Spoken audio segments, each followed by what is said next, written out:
Call the March 28th meeting of the Christiansburg Town Council to order.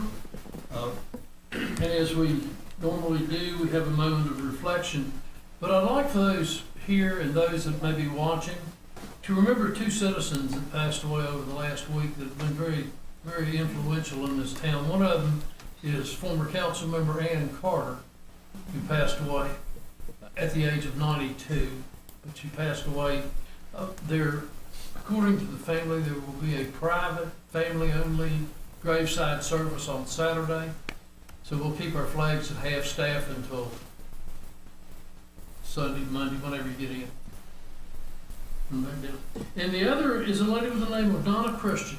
And Donna was a business owner in Blacksburg, but she was instrumental for years in the Relay for Life. She was the driving force behind it. Probably during her tenure of doing this, they raised several $100,000 for the Relay of Life, but she passed away suddenly this last week. So if you keep them in your mind, and of course any other family members, and let's keep in mind the children and the workers at the Catholic school shooting in Nashville. So let's take a moment to reflect.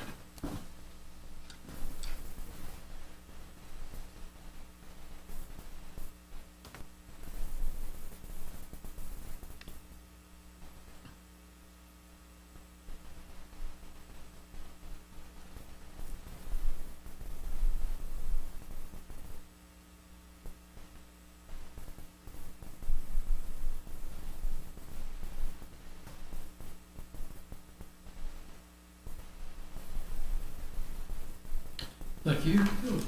Stand and join us in the pledge. I'm going to ask Councilman Sam Bishop. Pledge allegiance to the flag of the United States of America and to the republic for which it stands, one nation, under God, indivisible, with liberty and justice for all. Thank you. Under the adjustments to the agenda, one of our speakers, Dr. Dooley, is ill and unable to attend tonight. Are there any other adjustments? Hearing none, I will close this portion. We'll go to public hearing as conditional use request by Rock Step Christiansburg LLC, property owner, to allow a carnival April 29th, 2023 through May 17th, 2023 on the property located at 782 New River Road, that's Uptown Mall.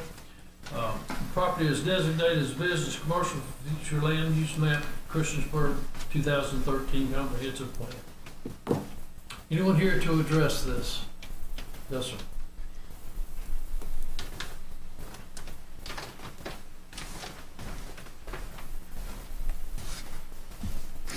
Good evening, Council. My name is Justin Cole. I'm here on behalf of Cole's Shows Amusement Company of 5311 Indian Draft Road, Covington, Virginia. As many of you may know, we're the carnival company that has operated at Uptown Christiansburg for the past few years, and we appreciate being welcomed into your community each year, and pending your approval, we look forward to seeing you again in just a few weeks. I would be happy to address any questions or concerns you may have this evening. Are y'all planning on making it larger this year? No, it should be similar size operation to what we've been doing, similar duration. Okay. Yes. I appreciate you guys for coming to the town of Christiansburg.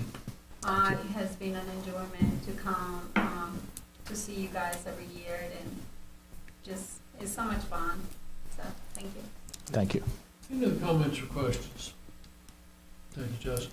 Thank you. Look forward to seeing you at the grand opening. Thank you very much. Under the consent agenda, we have several items. Approval of the minutes of March 14th, 2023, and the work session of March 20th, 2023. Monthly bill list. Resolution recognizing March 29th, 2023 as National Vietnam War Veterans Day. Resolution recognizing April 3rd through the 9th as National Public Health Week. A resolution recognizing April 9th through the 15th as National Public Safety Telecommunicators Week. And a resolution recognizing the month of April 2023 as National Child Abuse Prevention Month. We have a request for approval of purchase order for a Caterpillar skid steer loader and accessories for Huckleberry Park. Total cost is $105,530. We have a task order, McDonough Boyle and Peck Incorporated, for construction engineering and inspections of North Franklin Street Bridge deck replacement project in the amount of $187,829. Task order of Rummel, Klepper, and Call LLP for construction engineering and inspection of the town's 2023 primary extension paving contract in the amount of $130,945. And a task order for Whitman Record and Associates LLP for construction engineering and inspection of the town's 2023 annual paving contract in the amount of $100,000. I make a motion to approve the consent agenda items as presented. I'll second. Got a motion and a second. Any discussion? Yeah, I guess my only question would be the skid steer loader thing, that we are buying. Was that a request from, our departments, or was that a request by the builders? By the department. By the department. It's part of the budget amendment from the previous budget amendment. Okay, that's it. Thank you. Any other questions or comments? Madam Clerk? Councilman Bishop, Aye. Councilwoman Hicks, Aye. Councilwoman Hoppel, Aye.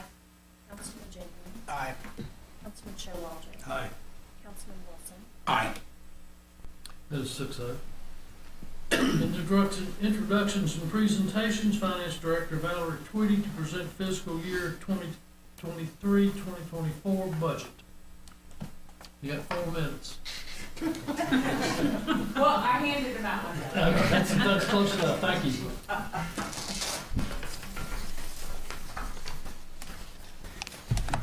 Oh, thank you. Okay. So most of the people in the audience are the directors, so they kind of know this stuff. But these will be available on our website tomorrow. So if you'd like a copy of the handout of the presentation tonight, you'll be able to see it on the website. Because I am not going to go over every single slide on here. The town keeps 6 distinct different funds, and so I put these little narratives in here every year, and I kind of just keep them in there to remind everybody how the funds work and what's going on with those, but I'm not going to repeat all that. We met on Wednesday in a budget work session, and we talked about where we are with the economy. So I won't spend a lot of time rehashing that. And I mean, the economy's good, other than inflation's incredibly ridiculously high. Movement by the Fed it's having some effect, but not enough, and maybe in the wrong direction. So who knows? Meals tax has been up this year. We're projecting about a 1% increase for next year. Lodging tax is down, trending down a little bit this year. So we're keeping that level as we go forward. Sales tax is down also a bit for the first 7 months of the year. So we're holding still on that for right now. Personal property tax is expected to remain relatively flat for the upcoming year. Real estate taxes are estimated to increase about $200,000 based on increased construction and new building, and about $300,000 based on a change in the tax rate to 14 cents in assessed value. So where does the money come from? This is where it all comes from. Total revenues of the town is $78.9 million. We'll use $2.4 million of general fund assigned fund balances. We'll use $2.2 million of unassigned special revenue fund balances of about $2.7 million, water and sewer enterprise fund balances of about $4 million, and stormwater enterprise fund balances of about $1.3 for a total of $91,656,000. This does include $15 million worth of debt for wastewater plant, the new construction there. So this is our revenue stream, what generates revenue for us. It doesn't include the debt, but it includes all our grants. And it's just a quick kind of picture to help you see where the biggest pieces of the pie are.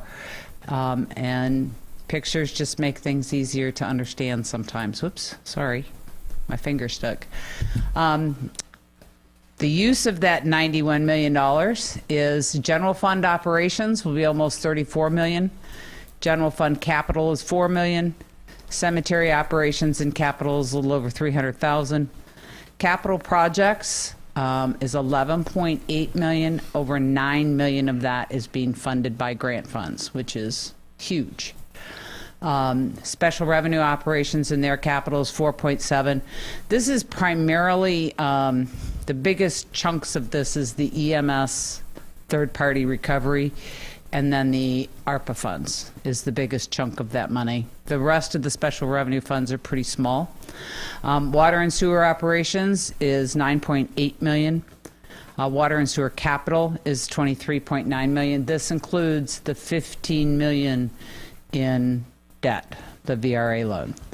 Stormwater operations, $918,000, and stormwater capital, almost $1.9 million, for a total of $91.6 million.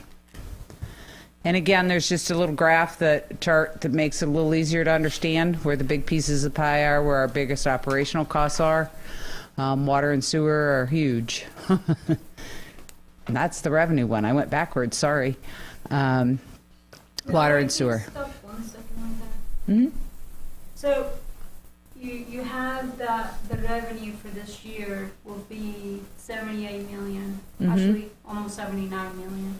But this year, 2022-2023 is revenue of 55,765,000.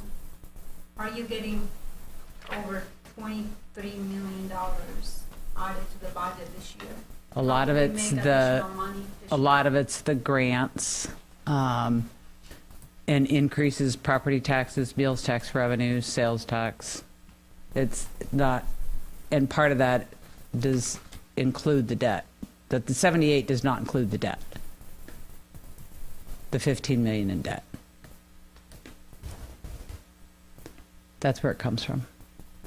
I have not spent that much time. There's a lot of increases in our revenue streams, but off the top of my head, I can't tell you that. I can send you an email tomorrow and explain you the difference. Well, okay? I'm just excited that a lot more money showed up, so.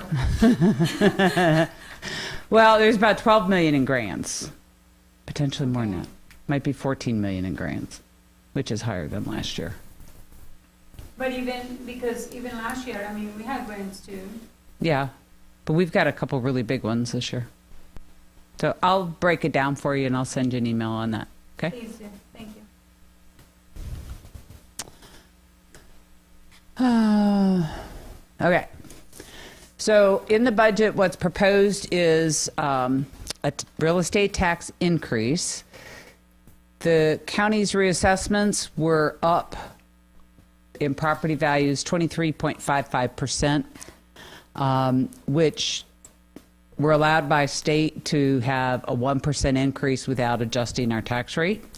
So the normalized rate, or to equalize that so that it essentially reduces the tax rate, that normalized rate would be 0.130803. So in discussions with council and work session, it was proposed that we raise the tax rate to 14 cents rather than the 13 cents, which is a reduction from our current tax rate of 16 cents.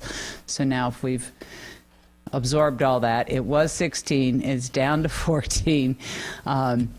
But it'll still result in some increased revenue to help the town, who's also feeling all the effects of inflation in higher costs, cover some of those costs. So the effective tax increase is less than a cent. It's 0.009197. Also included in the budget is water rate increase, $1 on the first 1,000 gallons, so it'd go from 9 to 10. For all gallons over the first 1,000 gallons, it would go from 11 to 12.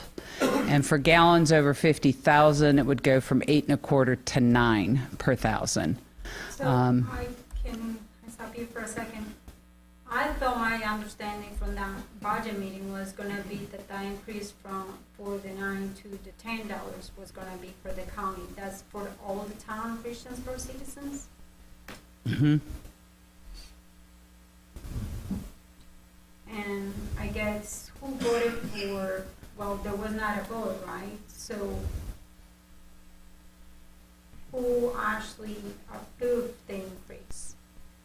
The increase is not approved until the budget is approved. Yeah, but it's already part of the budget right now, so. It was when we vote agreed on in it, the work session that it would be a part of the proposed budget. Can we separate that item from the budget? No. We're gonna vote on it anyway down the road. This is a general information meeting, and we're not gonna decide on the budget tonight anyway. We still have to have a public hearing. A rate Yes. increase would require a separate vote. Yeah. Mhm. Okay. Thank you. Okay. And then the other increase would be, is proposed to increase the outside rates, which are currently set at 150% of whatever our inside rate is, and raise that to 200% of whatever our inside rates are. And that's what Yes. your committee, yes, gotcha. Some of the capital projects, we've committed to a lot of projects that are large going down the road for the next couple of years. So we trimmed back a lot of any general funded large capital projects. The water and sewer funds got a lot of large projects going on. We've got this VRA loan, low interest loan, that's approved for 9.3. We're hoping to raise that to the 15 million to complete a couple other really necessary projects over there. In the stormwater fund, there's projects to improve Hickok Street, the industrial park stormwater management, and the expansion of the College Street drainage project was reduced to the funds that are available in the ARPA funds because that was putting us into a deficit. Also, big increases in the budget related to Virginia, Blacksburg Transit. The best scenario we had was to go with, we went from 503,000 in the budget last year to 626,000 this year, which is an increase of 123,000, and that was kind of the middle of the road option. It'll reduce some of the busing in the middle of the day, but keep bus service at the morning hours and evening hours to be able to transport people to and from work during those most widely spread hours of use. Is Randy gonna bring us an update regarding and see what could be done just to keep it? Yeah, under we're going to control? continue to look into other options on future years, but right at this very moment, that's kind of where we're stuck. So that's what we've got set in the budget right now. If we come up with other alternatives, we'll certainly bring that to council to discuss. Will you be able to, I know Agency on Aging provides a lot of transportation services too, and we got grants from and that agency, they get grants and all kinds of stuff to help with that. Is there any way that we can partner with them to see if they can provide that extra so we don't have to go up in the prices that we're paying in the town? They Well, provide- this is what we pay Blacksburg Transit for the service. Yeah, I mean, they're And then lot, report back to us? they would love to have more people riding the buses and, you know, they're always asking for more people to join the Agency on Aging so they can provide the services to them. They do limit their services to elderly and handicapped, though. I would say their grants are around that as well. Yes, They're funding a lot of I think so.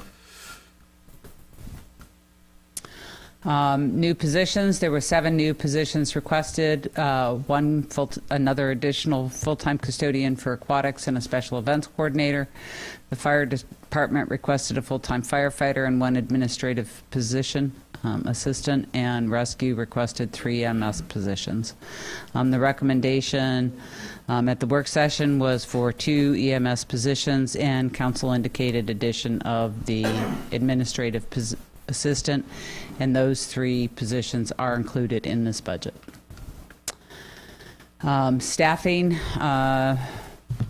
The state's including a 7% COLA in their budget. Blacksburg is doing a 5% COLA and 2% step increases. The county's doing a 7% COLA. Town of Blacksburg has proposed, or sorry, Town of Christiansburg, we've proposed 5% COLA and a 2% merit, and you'll see the annual cost there and then the amount that's included in the budget because it'll be given in October. These are the amounts going for additional reserves. We committed to the fire truck reserve to make sure there's enough funding in there to pay for the 2 fire engines that were placed on order. Aquatics maintenance, public works, emergency services building, software, and a rescue truck. This is community support applications. I need to get those back from you at your earliest convenience. Right now, the total of $120,692 is included in the proposed budget. So depending on how those comes back, we'll alter those as need be. So next steps is any council work sessions that you would like to have. We'll hold a public hearing for the water rate increase on May 9th. We'll hold a public hearing for the tax increase on May 9th and hold a public hearing for the budget on May 23rd. Of course, the rate increases will be incorporated into the budget or not incorporated into the budget, and adjustments will be made as determined by council and the public hearings. And then, so we'll make adjustments to the budget after all of that, and we'll present a final budget for vote before the 30th of June. And hopefully it'll be the first meeting in June. You can't vote on the budget. After the public hearing, you cannot vote on the budget for 7 days. So, okay. And I guess we have discussion later, so I'll skip that slide. No questions now? We can, if you'd like. Hey, can you go back to the merit Sure. increase? I just want to make it clear what we're going to give out. So, 5% COLA, 2% for the step increase. Now, the 2% it's a step increase, but if your town review or annual review, or you're a new employee, you don't qualify for that. That's correct. Does that money go back into the general fund? The way we do that is it creates a pool. We take 2% of our wages and it becomes a pool. And then that pool is then split amongst the participants, and it's based on their targeted wage. Is Alicia here? She can explain this so much better. But it's based on their scores and their merit. So if it were not distributed for some reason, yes, it would go back to the general fund. Because in years past, we just cut out 2% of the total payroll, and then some employees got 8 or 9% increase. Yeah, that was, it wasn't returned back. That's actually out of a budget work session last year and the year before. Whereas if we either use it, but we're not, then it's not going to be lost back into the general fund. You either use it, and that's why we had employees getting 8 or 9% increases. We have a target there's a spreadsheet that distributes the pay increases.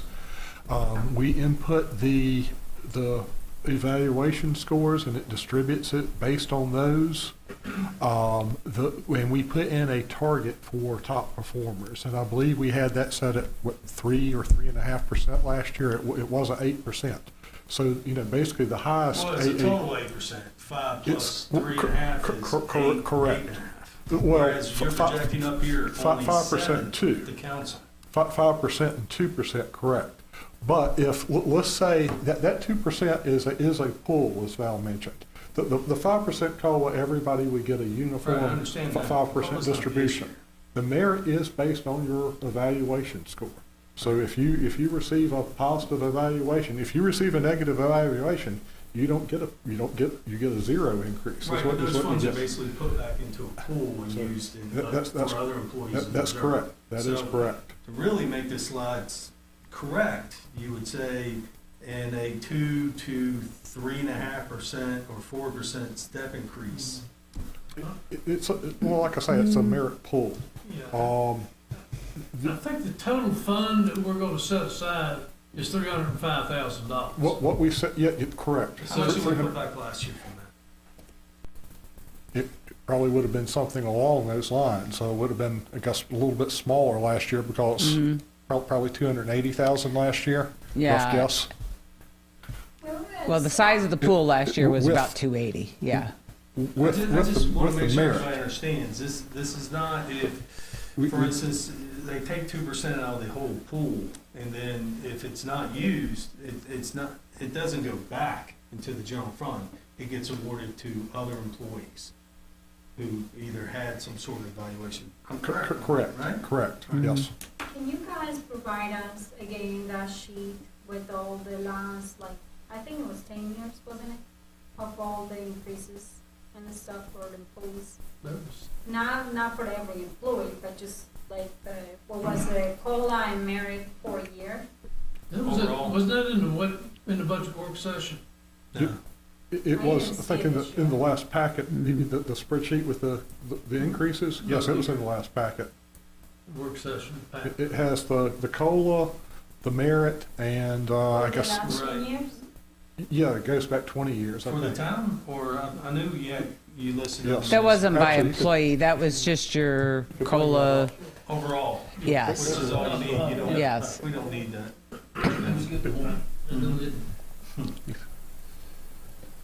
Yeah, Andrew's gonna bring that up, but like I say, it was in the last packet.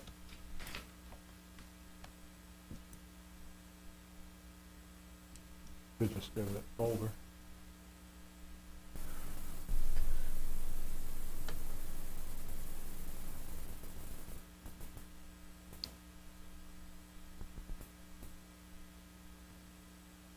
That's it, a little hard to read from here. Maybe zoom in on, say, the last 5 or 10 years.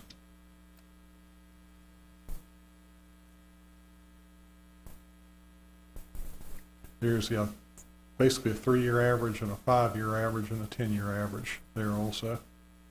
And it includes the consumer price index change. And I use Southern Urban because that's what we're considered. Virginia's considered Southern, and Christiansburg's considered urban. I just want to make sure I was understanding, but I do believe that slide could be updated.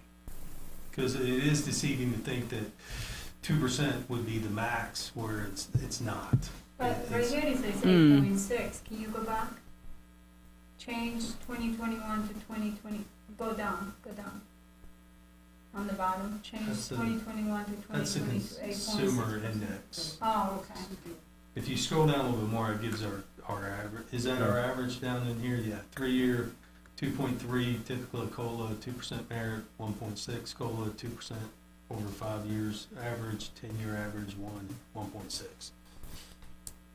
All right, I just want to make sure, but I would like to see the slide reflect, well. not well, gonna be it here is, next year, it so is don't saying that's how really- much is in the budget for increases. So I'm not, Feels like it's all Well, okay. You know, you can look at it a couple ways. One, we're so desperate to keep new employees, but we're not willing to include them in the merit pool. And Randy, this is entirely, I'm not, but you would think we would reevaluate that. New employees are eligible for a 2.5% increase upon satisfactory completion of 6-month probationary period. Okay, So they're actually getting more than, they're getting 2.5% at the 6-month point. okay. But they are eligible for the merit increases. Is the 2% an average? So some will get 1, some will get 3, and across the scale? Yes, some will get 0? the 2% is 2% of our salary pool is what she Okay, I uses. see. Correct. So if the total pool is this much times 2%, that's how much we put into the merit pool. Then the merit pool is distributed based on employees' ratings and their target wage, not their, it's not my current salary today times 2%. It's the targeted wage for that position. And that's what it's calculated on. It gets really complicated and weird, but it works, so. Okay. All right, I was just, I've got a couple more questions. We got about here. All right, so we had talked about last time you are going to present us the recovery costs from insurance for the fire department. You had estimated. I'm sorry, I didn't update my slide for that, but Okay. there is 50,000 included in the budget for the upcoming fiscal year for insurance recoveries for fire. So we believe we can implement that We're- next year. We're Okay. thinking early fall. Okay, good, good. Can you correct me if I'm wrong, since we're talking about the insurance bank? Is it true that the county does pay for the fire department, rescue squad insurance? There's like an insurance thing that they pay, right, for us? Tracy, is it you bill called? them every year for our workers' comp, and there's another piece. Workers' comp and, Rescue, it's the workers' comp that we're billing them for. There's another piece that we bill the county for, and they reimburse us. That's not a part of the county operating funds or the rescue operating funds. It's a separate bill that we send to the county that they pay. I wonder if we can sell them the other bill. Yeah, I'd like to send them a bunch of bills, but they won't Yeah, pay I them know, all. right? So, I'll just start sending them and see which one they pay. So, thank you for that. Are you still looking into Aflac for the volunteers? Or do you want to fire address that one, rescue? Randy? We are, we've looked at a couple possibilities, and, we don't think the cost is prohibitive. The volunteers, I think, want to be able to keep both that and the prior insurance, which I guess we're kind of having internal debate with, but So it's still on the burner? yes, it is. Because I think we were in a work session, it was like, well, we'll offer it to them. But I think council's directive was, let's see how much it would cost to actually pay for that disability gap insurance. Am I correct on that? Yeah. And then, let's see, I'm almost done. So page 86 of your budget, the tourism's back in there. It's We in just there. left it there. It's just, Can you take it off? well, we It's have it's to either gonna be determine what to there- do with We it. don't That, vote. that It got, should be out. We should vote to put it back in. well, it's designated in there not necessarily to go to An agency. an agency, Okay. but it's 85% of the 1% that's supposed to be spent on tourism. However it is we accomplish doing that. It's It- not in there to Is say, it for the event coordinator person and all No, this stuff we're doing? No, we either give it back No, wait, or credit it What back did to you the say? launching. She said no. No? I'm not on No, she speaker. hasn't answered. what? What do you say? What's the question? The question is, can we use the money to spend it on positions to help with tourism? An Yeah, you- event coordinator You will said be. we have an One event second, coordinator. please. Right, I'm we not have an finished. event coordinator. I want to make sure everybody understands what you're asking. You asked initially, can we use those funds to pay for our event coordinator, which we already have? They're requesting for You that can't use it position. as an events coordinator. It's supposed to go toward coordinating tourism and Right. promoting tourism. Right. Will What's it the be hard specific? to change the name on that? And obviously, because we do have an event coordinator for the Parks and Rec and a person that helps at the Parks and Rec. If we were to change the name on this person's position to But it's be a more totally towards different tourism. function. A special events coordinator coordinates events that are happening here in Christiansburg. They're not bringing in tourists to the area. They're coordinating special events. They're not Coordinating to help bringing in tourism. tourism. I don't know. I just think they go together. Okay, I'm done. okay. Anybody, Sam? That was 10 minutes. I don't think that took anything off Okay. anybody's night. All right. Very good. Thank you. You're welcome. Well, but hold on 1 second. With this budget right here, I really would like to see, Valerie, I don't see anything, where is the events and stuff that we pay for, like the Parks and Rec under the budget, because I see all the charges, but I don't see like the events when we do them and stuff. What I really want is I want the aquatic center to have a little bit of money every year, and I was wondering if there is any way that we can do that, because I feel like during Christmas time, and obviously it's not like I'm thinking because Terry is doing a great job, it's just that I would like to have a little bit more funds for that department, so they are able to have, at least have Christmas trees in the winter, maybe a wreath on the love sign, maybe things that will decorate the place and it will make it look a little bit more like the holidays. Well, typically that would be something that would be put in a line item of the budget. It wouldn't be a special line item that says Christmas trees, it would just be materials, supplies, whatever, that necessity is. The other thing I did forget to comment is, as the budget stands right now, it brings our projected ending fund balance to 30.4%. Lowest we can take fund balance. So if we decide we want to add to this budget, we're going to have to take something out. As low as it can go right now. It's tight.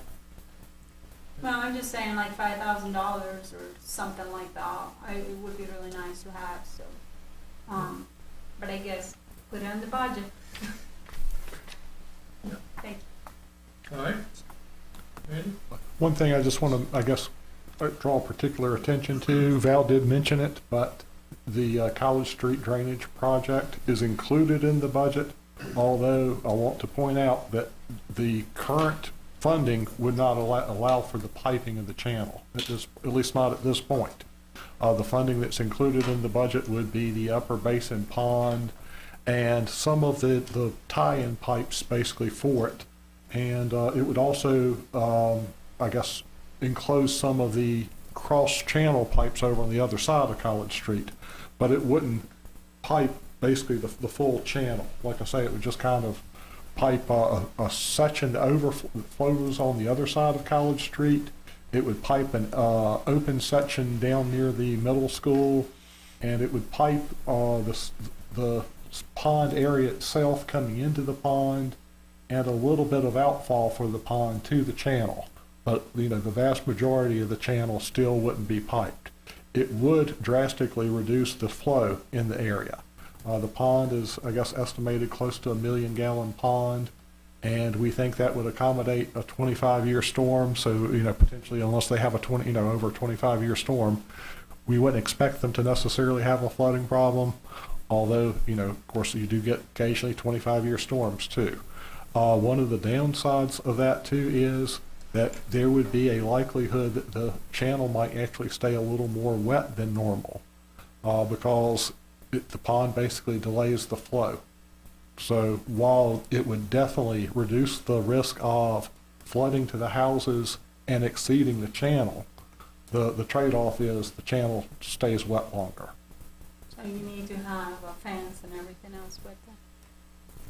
Well, right now the channel doesn't have a fence with it, and we wouldn't probably be touching the channel other than the pond area and the piping kind of into the pond area. Like I say, a little bit of outfall. I know that Do you guys have a meeting on this yet? We met last night. Ms. Six wasn't able to attend the meeting, and the committee agreed last night to go with this proposal as a phased effort, and this would be phase one, that we would do this.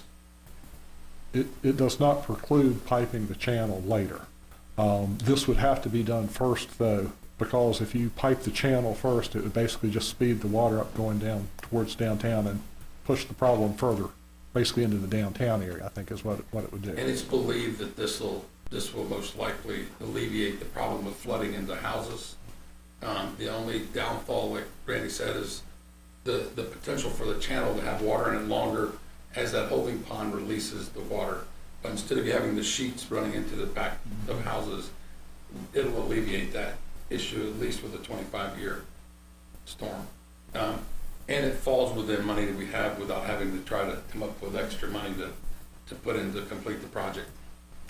I did speak to Tim about this too or whatever, but I do think that it would be really nice to see if we can. I think I had sent you those pictures and everything when the middle school water was coming out, pouring out like a lake down College Street. I would really, if you do remember where those are or whatever, I would really like to send that to the county people to see what we have been dealing with over there, just in case they don't have a clue. Randy, Joanna, was that before or after, didn't we do some mitigation out there? Limiting the flow out of the, we did that a few years ago, didn't we? They actually did not channel the pipe down, although I think they maybe worked on the pond just slightly. But I don't think they did funnel the pipe down. I think they basically looked at it and decided it was working as it was designed. They might have had kind of a large storm event where it did kind of top over, but I don't think that's normal. Like I say, I don't think it's a regular occurrence down there. My understanding when we were looking at it a few years ago, when this whole process started, the, I guess, egress of water from that stormwater pond, I thought they were just going to put like an obstruction to limit, so it's not a huge flow of water. That's kind of what was talked about, is like maybe a collar to restrict the flow a little bit. But like I say, at least back then, the engineering had taken a look at it and decided that it was functioning as it should have. Is it our engineers or their engineers? That was our engineering Okay. part. But our engineers had said that it was, from my understanding, even the last meetings that we had with the people you had, it was that was gonna be put in place. I didn't hear that from you until now, that you're saying that it's not gonna be longer needed, which I don't agree. I'm not an engineer, but I can tell you that water was coming above all even the holes that they had over there by the school. I mean, that should never happen. Our consultant looked at AMT, who did the study for us. They looked at the middle school pond, and they determined that it was functioning within the parameters which it was originally designed. Originally designed, which was the standard at the time. So it's functioning how it should be functioning. So we did not propose going in. There was discussions about maybe something could be done to that pond. That pond belongs to the county. It's not ours to maintain, and it's not our property. So you can talk to the county about doing something, but I don't know that they would do anything to that pond, because then they would have to do an analysis on it, which I don't think that they're willing to do. Well, I think it was. It's functioning how it should be functioning. It should be worth asking, because just like the people on College Street, where some of them had fences up and they had to do something different arrangements to make sure that the water went through, I don't think it would be being a bad neighbor for us to ask for this to be done for them, because it's on their property, it's not on town property.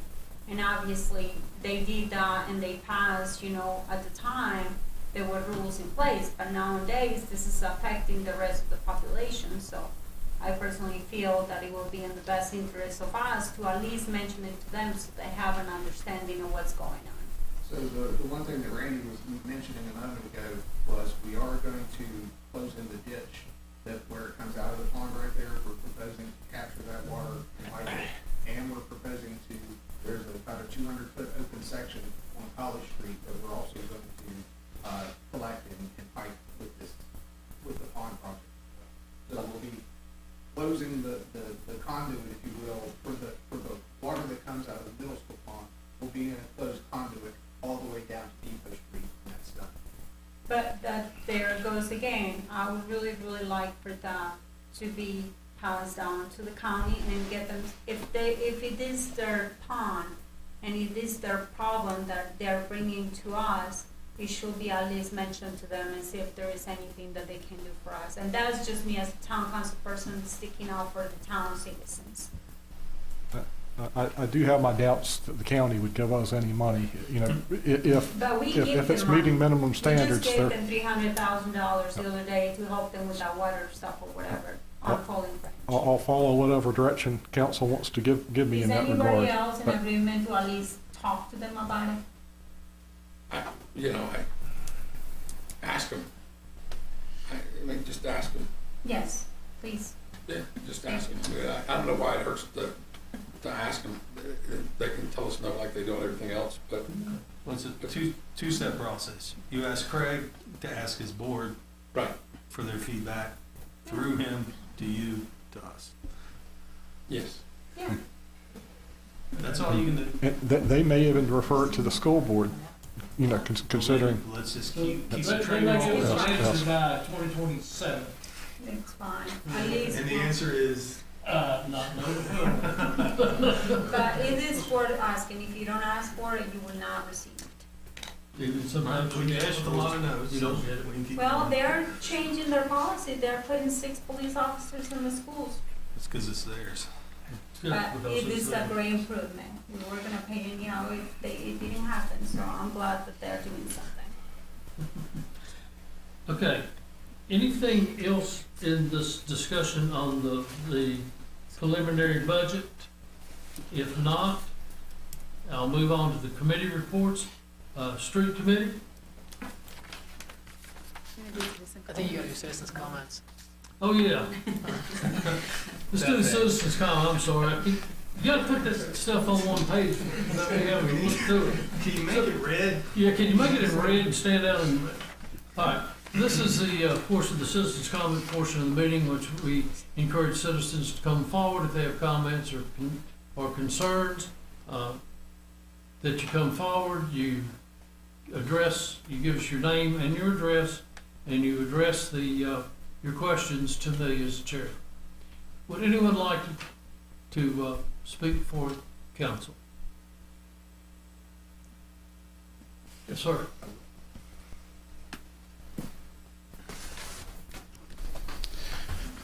My name's Sean Moore. I live here in town on Evans Street in Christiansburg, and I operate a pressure and soft wash service within the county, primarily in Blacksburg. I've picked up quite a bit more here in Christiansburg, and I'm excited that water is the topic of much of the discussion tonight, and related to my business. Something that's often overlooked is the management of our wastewater, and it's perceived that the water can just run off, haphazardly, but that's not the case at all. Stormwater management in particular is important, and it's important for us to keep it out of the stormwater drain. And currently, as my understanding, and Jim has maybe relayed to me, we don't have it in the code yet as to how we can discharge this water into the sanitary system, which is the preferred method. It's not very practical to transport the water elsewhere, and it's not always possible to dispose of it in landscaping, which is usually permeable. So municipalities across the country, their first step is to dispose to the sanitary system. So we need to codify this so that we can set up a fee structure, bring in some more money into those funds, and develop the process and the SOPs so that other companies and people in general will have a safe and environmentally responsible way to discharge the water. And I think in general, doing such, puts us at the forefront of being compliant with EPA and the DEQ. If we can do this on such a scale that we can clean the buildings such as this one, other buildings in the county need it as well. When you start thinking of tourism and inviting people into our town, they can see nice, clean infrastructure and buildings and feel welcome and happy to be here. So I just encourage all of us to try to work together and develop some best management practices and operating procedures so we can get this done safely. Thank you, sir. Thank you. Anyone else? I was just gonna ask you, have we thought about that in the past, or? To be honest, Is that something our committee can consider? We've been working through this issue at Oh. multiple department levels. Awesome, that's great. Will this be presented to the stormwater committee? we can, yes. Yeah. There's a list of, it's actually a pretty extensive list of chemicals and metals that we keep, that basically prohibit from our system. I'll have engineering and Public Works basically put their heads together on it in regards to the request, so. And, basically it comes down to whether a plant whether we think it can process it or not. Okay. All right. Anyone else? Hearing no one, seeing no one, I will close the citizens' comments section. Now, street committee report. All right, street committee discussed this evening the dedication of 2 easements. The first is the first is gone. Oh, thank you. Okay, so the area that we're discussing these easements is where the True by Hilton is being built. They're in close proximity to Cracker Barrel and next to Power Zone. Thank you. So there's 2 easements here. One is a 20-foot public utility easement, and then the second is a new 7-foot public sidewalk easement that comes here along the bottom line of the property. Street committee discussed and reviewed these and would like to recommend that we approve these, and so I'd like to make a motion that we approve both of these easements. Second. The motion and a second. Any questions, discussions, comments? Madam Clerk? Councilman Bishop. Aye. Councilwoman Hicks. Aye. Councilwoman Puckett. Aye. Councilman Jenkins. Aye. Councilman Showalter. Aye. Councilman Wilson. Aye. Very good. Thank you. That was unanimous. Referral to the Planning Commission to study and make recommendations to the Street Committee for potential changes to the plat review process, the Town Code, Chapter 40, Subdivision Ordinance, Section 40-3, and other applicable sections. So before Andrew gets started on his presentation, the street committee's been discussing ways that we can improve the ability for our staff and council to make certain decisions related to subdivision ordinance through the subdivision ordinance. And so the information that Andrew's going to provide will just give you all some background so that we can decide to take action or not on whether we'd like the planning commission to review this. And I'll make my comments brief here. So as you all may know, the subdivision ordinance really governs and reviews the approval process to adjust or vacate of lot lines, dedicate access, utility, stormwater, drainage easements, similar to what you did this evening, dedicating public streets and other rights of way, including alleys and trails and such, and then also subdividing one parcel into 2 parcels or more. So this could be as simple as a simple 2-lot subdivision, or it could be 150 lots. The subdivision really covers the whole gamut of subdividing parcels. The current review process and what is said in the subdivision ordinance in our town code says that town council will appoint a subdivision agent, and you have appointed me many years ago, and basically my role is to review single lot line revisions, lot line vacations, and then work with staff on these to get them ready to be approved in-house. Those are things that I can do administratively.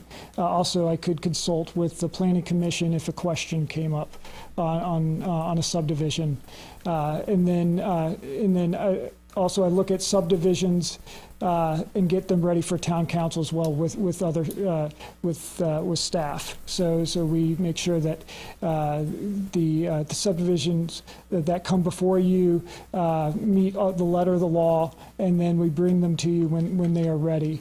And that includes public easements, right-of-way dedications, as well as any subdivision. And it also includes anything more than 1 lot line revision. So if there's a plat with 2 lot line revisions, that comes through to town council. There's some advantages to the current review. One is that, council does get to see part of the development process in open meetings, and then by presenting it to council, the public also gets to see that as well. And because you all meet twice a month and we have the ability to schedule subdivision plats on a bi-monthly basis, then that allows us to really not miss a beat too much with timing. The potential disadvantage is that it is different than most council decisions, where most decisions by council are legislative, are discretionary, meaning you're weighing the pros and cons of different issues and then making your best judgment on what you believe should be the decision on those particular issues.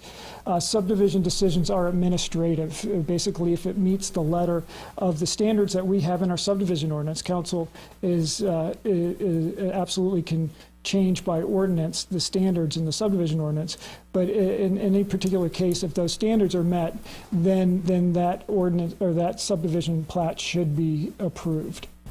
So that can be somewhat confusing to the public. That is a different type of approval than most that is in front of council. And then it does add items to council's workload as well, where some things that are fairly minor could be handled by staff. And then also many of our plats, many of our subdivisions are fairly small in nature. We see a lot of 2 to 5 lot subdivisions. So looking at our neighbors, Radford, their staff approves lot line adjustments, vacations, and up to 2 lot subdivisions, and then all larger subdivisions go to the Planning Commission and then Town Council. In Salem, staff approves subdivisions up to 5 lots, then the Planning Commission approves 6 lots or greater in any dedication of rights of way, and it does not go to their City Council. In Blacksburg, staff approves lot line adjustments and vacations subdivisions up to 49 lots, then Planning Commission approves 50 lots or greater in any subdivision, and then any subdivision variance, and that does not go to Town Council as well. And then in Montgomery County, staff approves lot line adjustments, vacations, subdivisions up to 10 lots. Planning Commission makes recommendations to Board of Supervisors and any subdivision greater or with the street dedication. So the Board of Supervisors is involved in their process. So it really does vary across the board, the level of involvement of staff, Planning Commission, and Town Council, or a deciding body. And so Street Committee has been discussing this at 3 previous meetings on the 28th of February, March 14th, and then earlier this evening. The referral that was recommended to the Planning Commission was to ask several questions of them to look at. Should certain review and approvals transfer to staff level? What is the threshold of review at the staff level? And then for larger subdivisions, what should that review be? And then part of this referral would be to make these recommendations from Planning Commission back to the Street Committee for consideration to bring forward to Council for your further consideration and action if you choose to do so. So I'm confused. So who, was it the Street Committee recommendation? Was it Planning Commission? Was it you guys' recommendation? Because I don't see a lot of line adjustments that comes to Town Council. And a lot of that stuff in discussions or whatever, I think Tanya and Bishop have brought up. Every time, I kind of like seeing that because it kind of tells you what's going on in the town. Is the only chance that I really get to see when little things, even little things or big things are getting done. And it's because of their recommendation they have their representative to Town Council. That was brought up by the Street Committee, because there are some things we look at as far as like, you have someone with a large lot that they will make one lot into 2. That's something should be able to take care of through planning or administrative wise, and just time saving, like helping citizens to get the process done faster. Now, sometimes, like I said, when you get up to larger lots and stuff like that, yes, there's pretty more involvement with the Town Council. But to me, I use the term simple things is, why not have someone else look at it? And if it's on the letter of the law, it gets approved. I just think it takes a lot of the liability away from our employees too when that happens, because it's us making the decision, is not on them. So for example, somebody's not really happy about their job or whatever, they're not gonna come to them, they're gonna come to us and we voted on it. So I can see it from 2 perspectives. I can see it from the perspective of, I'm a Town Council member, then it's less, you're always not gonna make everybody happy. You're always gonna make somebody unhappy in most cases, and sometimes, But then when it comes down to this, I think that I like it the way it's been, and I know that it takes you guys' time, but it's been really nice to actually hear Tanya, because that's the most I hear Tanya speaking, not in a bad way, but like I like you speaking about it, so it kind of brings you out of the box. So I enjoy that, and that to me would be like, oh man, but So- I've enjoyed it. So all you're asking is to send this to the planning committee, but the planning committee come back to you and tell you, here's what we think,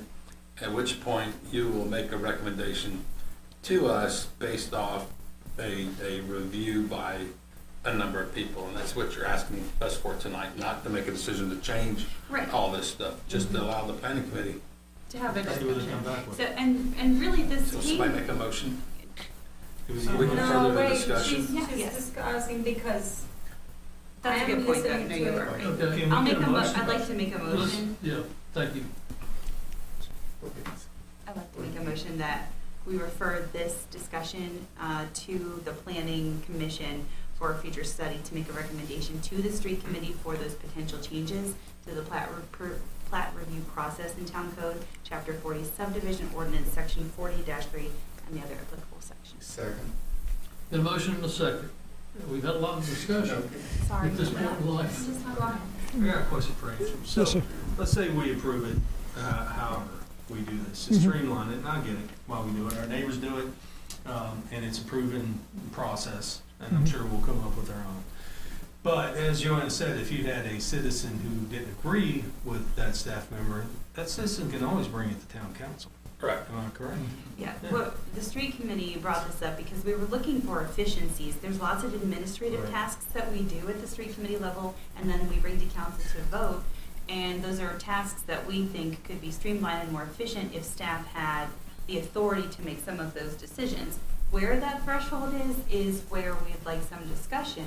So the planning commission is the right fit. They have the right people on there to have that discussion, bring a recommendation to street committee for town council's consideration.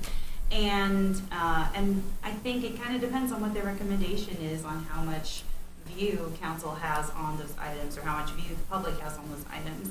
I mean, they could say, we'd like to discuss in planning commission, and that is still a public meeting that's recorded and has minutes. They could say, no, street committee should continue doing as is. And we're absolutely fine to continue those tasks, but we just want to empower the staff to take those administrative tasks, make those decisions, like Andrew said, follow the letter of the law, which they can certainly apply without any additional votes from council. So I fully, I appreciate the idea of expediting the process for the sake of the citizens, making it more efficient, and have no issue with it whatsoever. And I am excited to see what Planning Commission says. My only question is from a capacity standpoint, if throwing more of the ball in your court, are there any issues that you see in terms of the additional workload as it relates to your staff and being able to get that done if that's asked of you guys? We vet each plat to the point where it is ready to be approved, so it really wouldn't be No much extra burden, additional really. work, Okay. You're already beyond doing it. presentation. It takes a little bit. Yeah, It probably takes a little work. yeah, Between you and the planning Yeah. director and so, Is it any you're already doing less, it. correct, Yeah. yeah. is it any less expensive for citizens to do it streamlined like this? Or is it No, I just mean, time? we could look at fee structure, but we're not proposing any, different fee structure at this time. It would just be really time. And again, it's not we have a pretty good system now. So I don't want to paint a picture that it's very inefficient now, because it's not.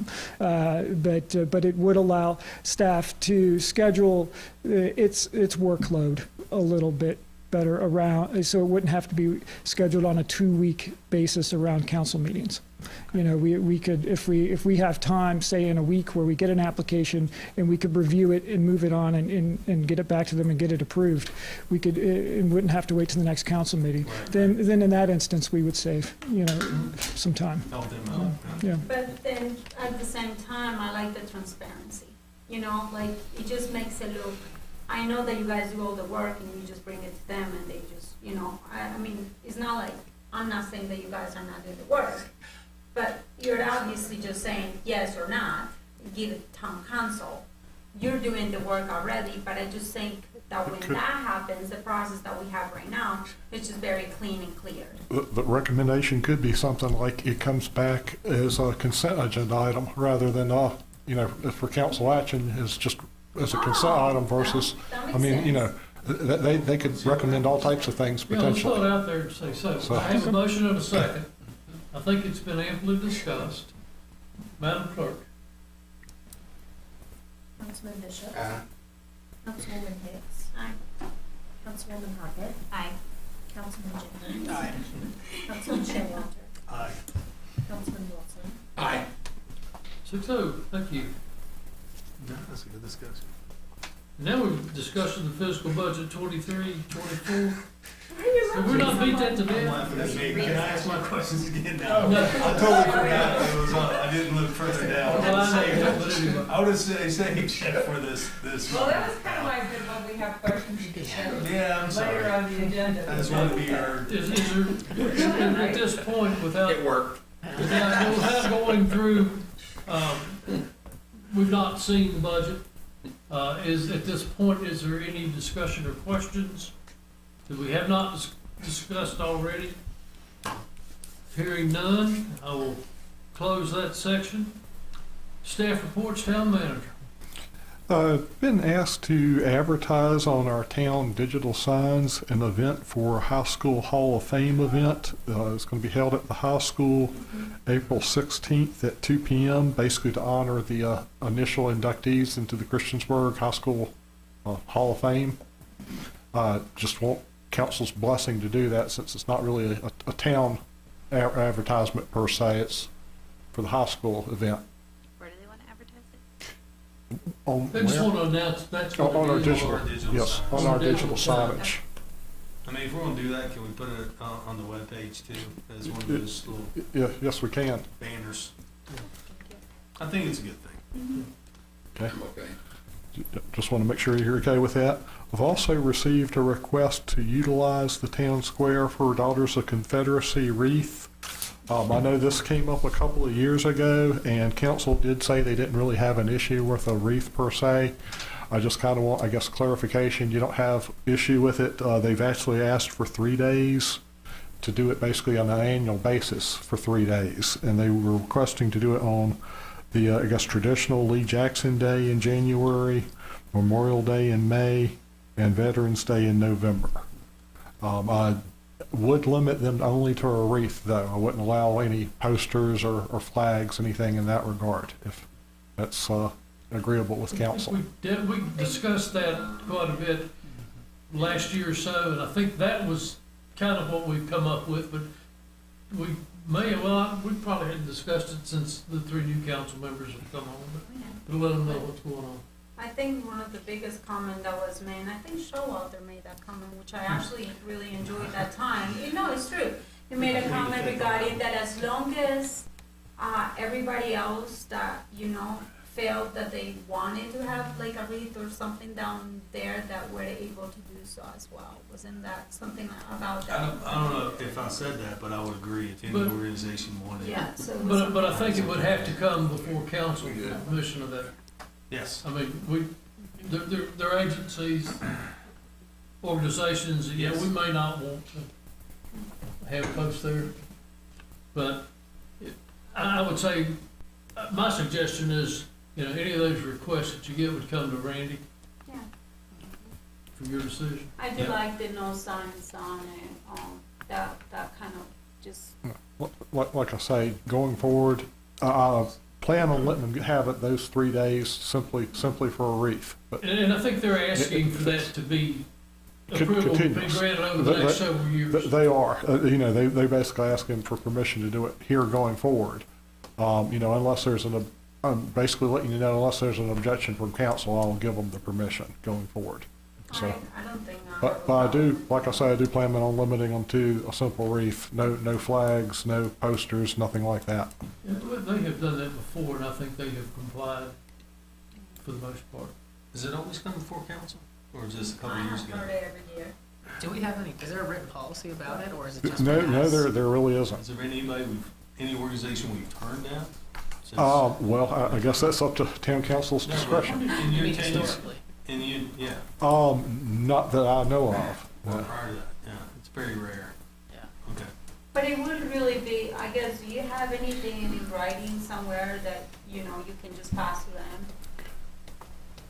The minutes of the last meeting. If you want me to come up with like a little written policy for it, yeah, I can do something like that, and maybe even bring it back to you just so you can So we're legitimate sign off on it. organizations can do that instead Okay, of okay. me creating one. Doesn't sound bad. But- Okay. I'd go ahead and notify them now. And see if- Yep. Yeah, I'll go ahead and let them know those 3 dates are okay for this year, so.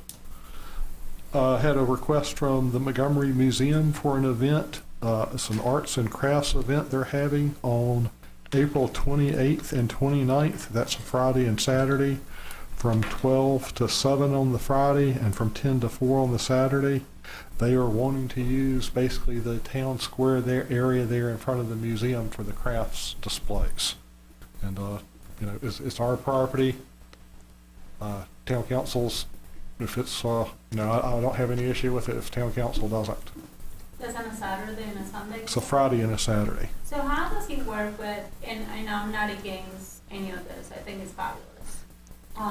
But like on a Friday where like for example, a lot of that entryway, who owns like the road to get to the postal office? Because, I mean, for example, I go and use the box and everything to put my delivery mail and stuff like that. How do you address that? Is that something that we have to do something about that, or? Marvin Gerald Circle is a public street. I think it would be open to the public though. I mean, there's no plans to close it. So like I say, they just basically have to, there is a crosswalk there at both North Franklin Street and at Main Street. So, I mean, they could cross there. Either that or they need to be careful crossing Marvin Gerald Circle, one or the other. Is there any way that I guess we can advertise and, is there any way that we can advertise it without having to go into, I guess on the signs or something? Let's without be having- transparent now. That's what I'm looking at. No, like I'm saying is how do we advertise for this that it's gonna be closed? Because that's a street, right? That's considered a street. They're not But they're closing not any closing. streets. Yeah, it's still Oh, two they're not lane traffic. closing? They're not closing streets, he That just wants to circle use. thing to go around or something? Correct. No, You- that's right. You'd still be able to pass. Oh, You okay, just, okay, never mind. Perfect. They just want to use the public square, and all the access to it is still open. Right. Okay? and got a public hearing for you to set for street vacation. And this will be a portion of Angle Drive from First Street to West Main Street, and a portion of First Street from Angle Drive to Chrisman Street. And we would want to set the public hearing for April 11th.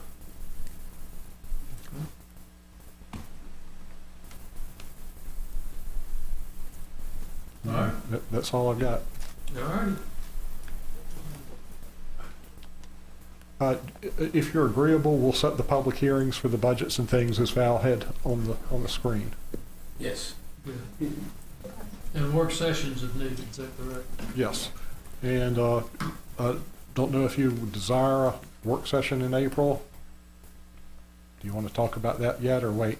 It would be nice, like, towards the beginning, instead of I guess the first week, instead of being like the Eagles of Easter and everything, try not to do on the Easter week for me. Do you want to wait? The week through the 8th? Is that what the 9th is Easter, I believe. So you're saying the week prior to that? Yeah, or like week the 2nd or the 1st. Okay, so you'll be looking somewhere around the 11th, which is a town council meeting.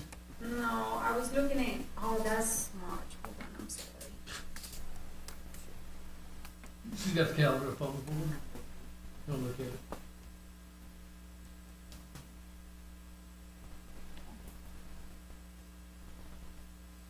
And his sister's, Palm Sunday is the 1st, isn't it? Is it too early to do it like I guess the week of the 14th, I guess? Or 18th? 17th. The 18th. 17th sounds really good. Well, the week of the 17th. For the whole week?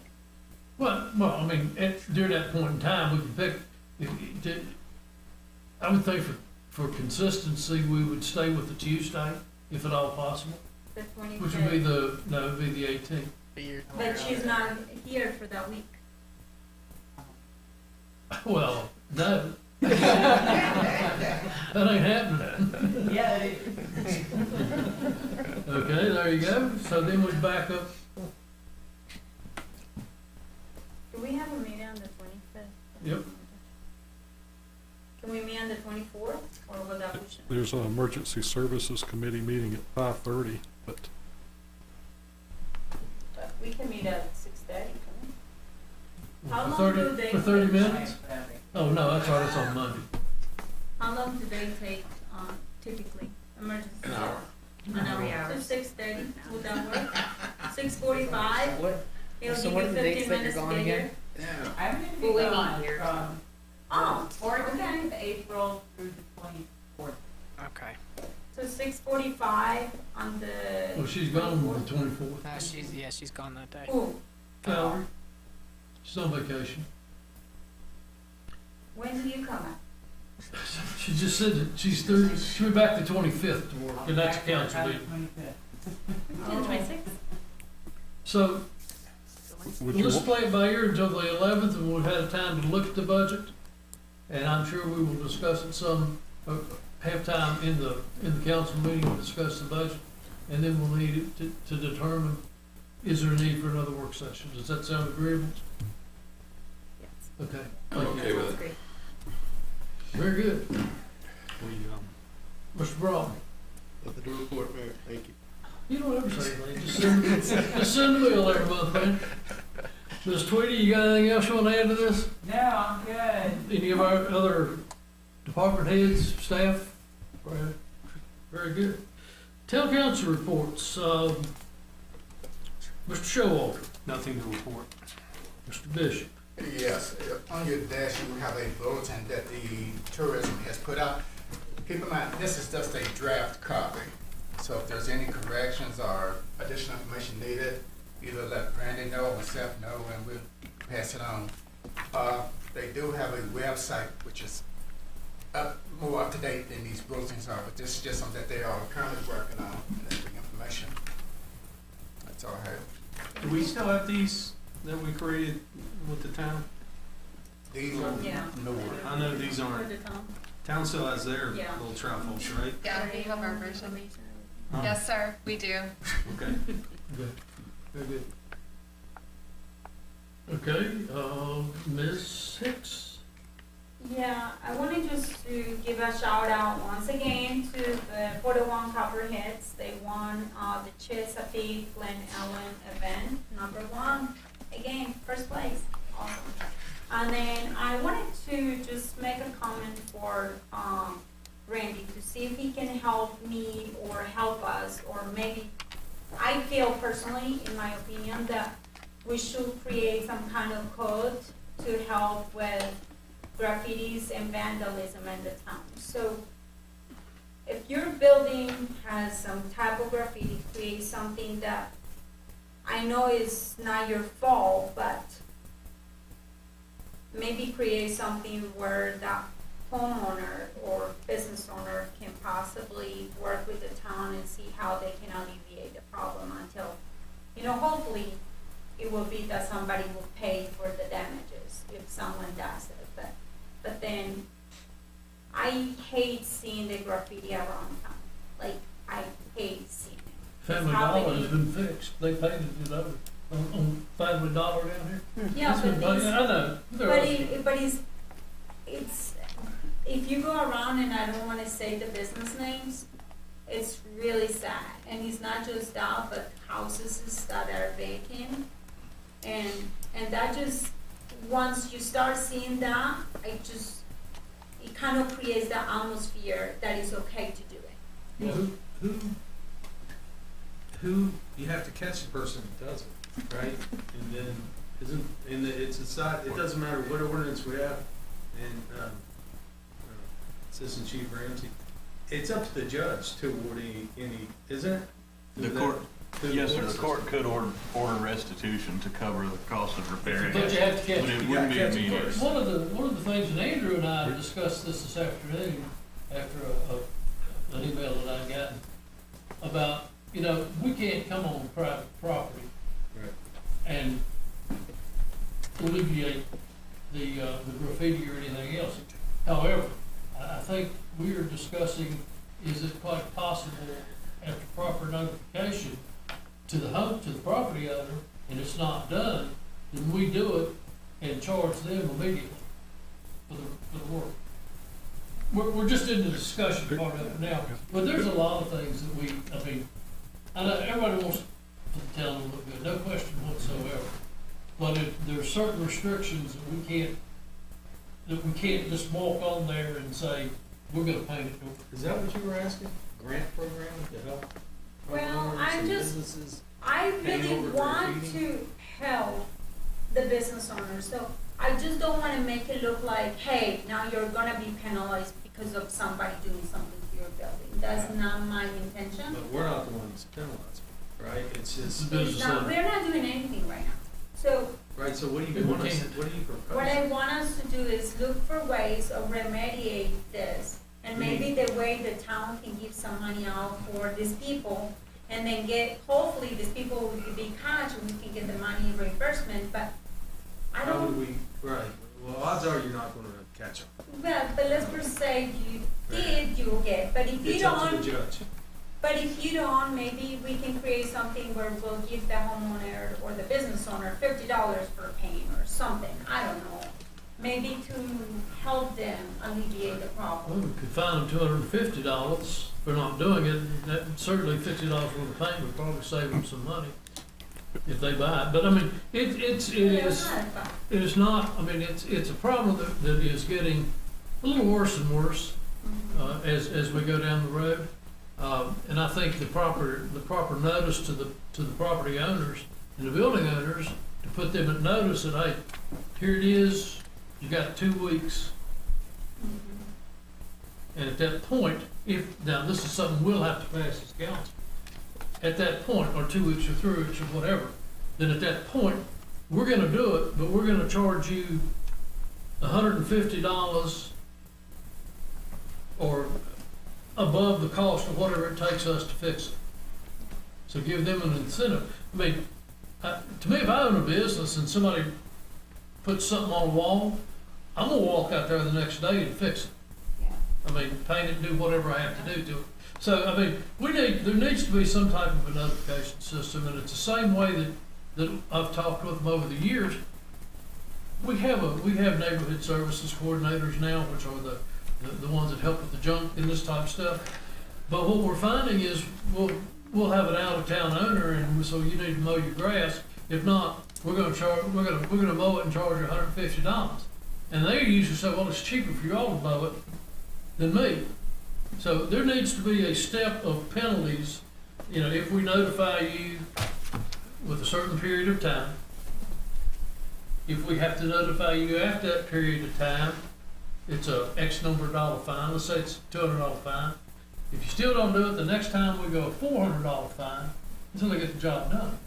So, there's nothing on the books, but there's a way that you get the owners involved, and it's, some people, we cut their yards or their property about 3 times, 4 times a year. Now, we add a judgment onto their property, but I think it's a straight bill to take it to court to collect.